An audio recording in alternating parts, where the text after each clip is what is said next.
qof caadi ah iska hadlo ka Soomaali ahaan shakhsi Soomaali ah oo shacabka Soomaaliyeed ku jira oo aan tacriif kala lahayn waa maadsan yahay Maxamed waana maadsantihiin dhamaantiin waxaan rabaa inaan u mahad celiyo Ilaahana siiyay fursadan qaaliga ah ee aan isugu nimid inagoo ah dad muslimiina qof walbo inaga midana oo meeshan galabta yimid oo fursadan ka qayb galay Ilaahay wuxuu siiyay caafimaad laano qof caafimaad darra haysan ma soo fuulin hadda halkan mana yimaadeen waxaana isleeyahay xataa dadka yimid meeshan waa dad intooda badan ay aqli iyo wadanimo ku jirto labadaasna Ilaahay baa isugu keen daray Ilaahay ku mahadnaqno alxamdulillah waxa laga yaabaa dad fara badan oo inaga la mid ah oo ama da'deena in ay joogaan hadeer meel aan ku haboonayn haddii marka dadkaas Ilaahay inaga soo dhaxbaxshay tabliiqa waxaan masala isticmaalaan baa jiro marka casarka la tukaday waxay dhaheen Ilaah casarka ina soo haleelsiiyay awood aan leenahay ma ahan oo dad baa casarka haleeli waayay waa awood marka Ilaahay una siiyay way marka tiyo kala weeye inaan isugu nimaadno intaan waxaan marka Ilaah mahadnaqiisa kadib u mahadnaqayaa cidda soo qaban qaabisay barnaamijkan oo aan qiyaasay inay safaaradda iyo tahay walaalkeen Ilkaase macna marka kama qaadayo waa dadka inooga shaqeynaya safaaradda أنا واحد فرصة دارنا وقف فايدة أنت أنا سفارة إيو سفيرك وحي عن كده هلادهن دت كان ولا لها يمشي ويسوي من الصومالي ده دور قضب أنت أنا ما أنت يسوق تمد أن وضع قادرنا قضب ككوبادو أنت علان لها وحوي إن نسأل منه وح هالكائن دقي وبابا دارته إنه قد دقي ويسأمن الآن قف وحقورة يقف آمن سن منا ما شرت markay dadku is aaminaan oo qofka kale xilka ku aamino oo qofka kale mas'uuliyadda ku aamino markaas ay dadku wax wada noqonayaan hadii laakiin mas'uuliyadki iyo lees aamini waayo dadki waa kala baabeen shacabka Soomaaliyeed waxaan ugu baaqayaa meel kasto ay joogaan in ay soo celiyaan oo is aaminaan oo siday waa ahaan jireen la noqdaan tan labaad waxa weeye in la isjeclaado oo halka nacaybka lagu bedelo isjeclaan waxa laga yaabaa labada qof oo Soomaaliga ah marka ay meel isaga soo horbaxaan ama wadan kale isaga soo horbaxaan aad buu u jeclaanaya markuu bidhaantiisa arko laakiin markuu wadankii joogo waa nacabya waxaan rabaa inaan been la isu sheegno dhan waa isjecelna isma jecelin waxaan hubaa markii qof istaagaba inaad dhahaysaan gidigan kanu yaa qoladee weeye soo inaan Soomaaliya ma aragtaan qof kasta oo istaaga waxa la hayo qoladee weeye dad isjecelsa ma dhahan laano marka uu qofkan Soomaali u garto Soomaali buu u deyn lahaa waxaan jeclaan lahayn la isjeclaado qodobka labaadna waxa weeye in ay jirto in la soo ceeb astro qof kasto inaga mid ceeb u leeyahay qof macnaha macsuumana ma jiro qofka marka khalad ka dhaco kan kala ha u ceeb astro taas ceeb asturka waxaan ka wadaa qofka dadka ugu hooseeyo biyatooniga la dhaho iyo qofka wadanka xilka ugu sareeyaha iyo madaxweynaha ciidan khaldamayn ma jirto qof kasto khaldama wixii khaladoo la asturi kara hal asturo لأنه جدّي ما حرمنا إلهي إنه عيبتي أنا أستره هذه مركز أدو عادن تذكر عيبته هذا أستره أنا هذا الله أستره معي أرنت الله بعدنا وحى لجوء أبى الجودية القح والبوستات كوحي الجزاء من جنس العمل قف والبوح والصمية لجوء أبى المريا أدو هدادتك وحكي شيء كتير أضع وحلقة شيء جدورا قف كهدر وحي يرى اللو ديب هداد دبده كده كتير أدي جرب بري مركز لجوء قبت معناها حل لجوء ديبه ماشى لجوء قبسن دورا وعشرته wadaad baa dadka tujiyay baa la yiri marka rukuuc dheereeyo sujuudi markii salaadii laga baxay baa sheekhu wuxuu ku yiri odayaho tabcaana sheekh waa nagu dheereysa salaada macnaha sujuudi shaydaankan ku xumeynayay buu yiri markaas yiri wallahi carada shaydaanku waana wada gaartay aniga asaga waa nagu xumaysa shaydaanka waa xumaysay laakiin dibku anna waa igaaray buu yiri cid kasto inaga mada marka qof dib u geysatay anna waa ku gaaraya dibku لأنه جدّي أنت أنا بدن أنت أهرن قاعدني بنقف جدّك كأسوس ودن كدول كلا سنة جدّي محل إسلام مركان ودن كدول كلا سبيني أن مال في عنو بحنا محل نجا قبصدي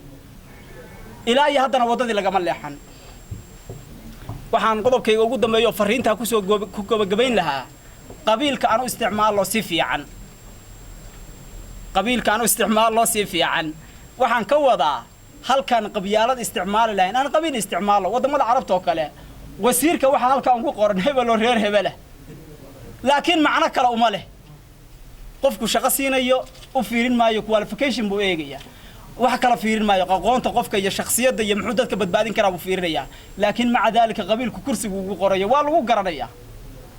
inagu laakiin lama sheegi kara qabiil hal qof ma soo qaabi kara qabiil xageena ugu jirtaa jirka dhan bay noogu qarsoon qabiilka marka si fiican aan u isticmaal hal la iska sheego qofkaani waa reebel dhib ma laha la dhaho qof walba qalbigiisa ha ka furo maca dalika yana waxba ku qiimaynin qodobkaasi fariintaas qof kasto inaga mida ha isku taxallujiyo inta uu ka samayn kara xataa hadduu san wada samayn karin laano dhibaatooyinka iyo balaayada haddaan la zuulin karin maxaa la sameeyaa waa la yareeyaa haddaan safaaradda iyo safiirka u soo laabto hadalkaas walaalihii igu horreeyay ay dhaheen intaan ognahay qofku hadduusan wax ogeyn war kama hayo anigu intaan ogahay waa safaaradda iyo safiirka ugu shaqada badan dadka taageeraha aadka u taageerada badanna ma ihi dadka xaqiiqatan anigu waxaan ahay marka harin la fiirsho ma jeceli in aan wax iska taageero dadka safaaradda ku xiranna ma ihi macnaha dad baa jira qofku markuu meelaha ku laalaabto inta badan waxa laga yaabaa inuu ammaan iyo jecel yahay oo leeyahay bari aad tagti anigu haddii hawl iga soo gasho Soomaalidaas aan la mid aha hawsha Soomaalida ula simanaha laakiin intaan ogahay waa safaaradda iyo safiirka ugu shaqada badan intaan ogahay way wixii aan ogayna xilba igama saarna waxaan ku soo gabagabeynayaa adduunka dhan waxa ka batay wax la dhoobeen hawaas balaayo dad baa jira been dadka u akhriya oo mushkilad ah oo wax alla waxay ka wadaan aan la aqoonin oo markaas laga yaabo qofkii wanaagsanaa inta la xumeeyo suura xun in loo yeelo qof wanaagsan qof xunna in suura wanaagsan lagaaga dhigo waana wax adduunka qaribay nin boqoraha jira la yiri marka boqor aqli badan ma ahayn dad badan buu xukumay waagi dambe wuxuu yiri waxaan raba ilaahay wuxuu ku imtixaamo dhar jacayl labiska lagu imtixaamo meesha hawl kala qaban lahaa markaas wuxuu yiri labada wasiiro ugu shaqada badan wasiirada wuxuu magacaaba dharka laba nin oo marka beenalooyaala baa u fakaray waxa la yiri inta loo tagay boqorka waxaan takhasus ku soo qaadanay sida dharka loo talo dharka waliba aan talo dadka doqomada ma arkaan hal qof oo aqli xun dharka aan talo ma arki karo waa qaab oo beenaho loo dajiyay bas nimankii u yeeray wasaaradaha wuxuu yiri labada nin dhar tolaaday ku soo caan bixeen meel geeya wax alla waxay u baahan yihiin nasiiyo bajad waxa loo sameeyaan caadi ahayn waxay dhan wax alla wax daaba halkaan keena wax alla wax xariirna halkaan keena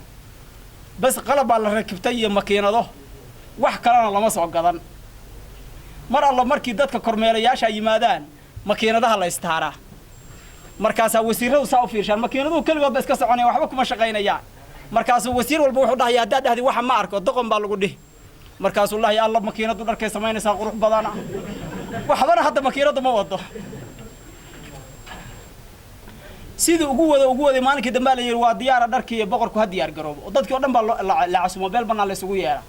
labadii been loo waa soo dhaqaaqday hal shay ma wadaan dahabka xataa meel iyo xariirta meel bay ku xareysteen ayagoo waxay yimaadeen gacmaha saa wax ugu wada waxna ma wadaan saas ay leeyihiin kaliya markaas ay dadkii oo dhan saxabiyeen alla waxay wadaan qurux badana kadib meesha la soo fariistay waxa la yiri waxa la gaaray saacadii loo xiri lahaa boqorka dharka boqorka qol baa la gashay dharkii oo dhan baa laga siibay kiisi bay kala baxeen asagoo qaawun bay soo baxsheen markay isagoo qaawo soo baxsheen dadka qof walba wuxuu leeyahay hadaa dhahdi boqorku waa qaawiye dhar ma qabo doqon weeye la dharka boqorku qoo ma arki karo qof doqone waxaad imaanayeen inay fahamteen banaanka markii loo soo baxsho waxa la maanta boqorku dharka inuu ku qurux badan yahay magaaladan ku wareejinayna boqorkii qaawun weeye waa la wareejiyay maanta magaalada boqorku waa qaawaya wiil yar oo banooni ku ciyaaraya gidaar baa wuxuu arkay boqorkii qaawan kaas wuxuu dar boqorka maxaa dharka looga baxsho wuxuu ku qurux badnaa dharkee nimankii waday markaas waxay garteen xaqaa'iqdu inay tahay ila wiilka yarka asaga waxbana kaga jiro inuu ninku qaawan yahay dadka maanta hoggaanka meel kasta haya beenawaasiyadaas oo kala weeye qofkii xumaana maraa la saaraya kii fiicnaana marada laga qaadiyaa waana mahadsantahay